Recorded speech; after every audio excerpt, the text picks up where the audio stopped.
नमस्कार मंडळी, माझं नाव शुभांगी कीर्तिकुमार कोटरकर। मी महाराष्ट्रामध्ये नवी मुंबई येथे राहते।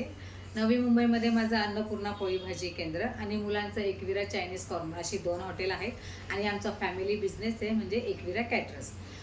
बहुतेक जण मला अन्नपूर्णा काकू या नावाने ओळखतात। आजकालच्या मुंबईच्या धकाधकीच्या जीवनामध्ये बरेच मुली आपले घर गाव सोडून शिक्षणासाठी कोण नोकरी धंद्यासाठी शहरामध्ये येतात।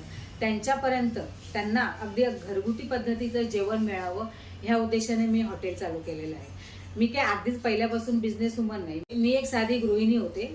आमची जॉईंट फॅमिली असल्यामुळे घरामध्ये सगळ्यांच्या आवडीनिवडी वेगळ्या आणि त्या सगळ्यांच्या आवडीनिवडीनुसार सगळ्यांना बनवून घालणं, त्यामुळे मला जेवण बनवायची हॉबी निर्माण झाली।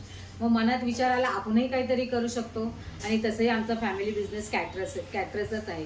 मग त्याला अनुसार मी काहीतरी विचार केला की आपण काहीतरी करायला हवं। मग मी घरातून टिफिन सर्व्हिस चालू केली। अगदी छान प्रतिसाद भेटला मला त्या टिफिन सर्व्हिसला। मग माझाही कॉन्फिडन्स वाढला। मग मी माझ्या मिस्टरांच्या मदतीने हे अन्नपूर्णा पोळी भाजी केंद्र चालू केलं। मी माझ्या यूट्यूब चॅनलच्या माध्यमातून माझ्या हॉटेलमध्ये बनणाऱ्या घरगुती पद्धतीच्या रेसिपी शेअर करेन। यातूनही तुम्हाला जर काय तुमच्या आवडीची रेसिपी बघायची असेल तर मला नक्की कमेंट करा, मी ती बनवून तुमच्याशी शेअर करेल। आणि आठवड्यातून मी हा एकदा व्हिडिओ टाकेन, ते नक्की तुम्ही पहा। आणि तुम्हाला जर व्हिडिओ आवडले तर आपल्या फॅमिलीला फ्रेंडला नक्की शेअर करा, लाईक करा आणि सबस्क्राईब करायला विसरू नका। धन्यवाद।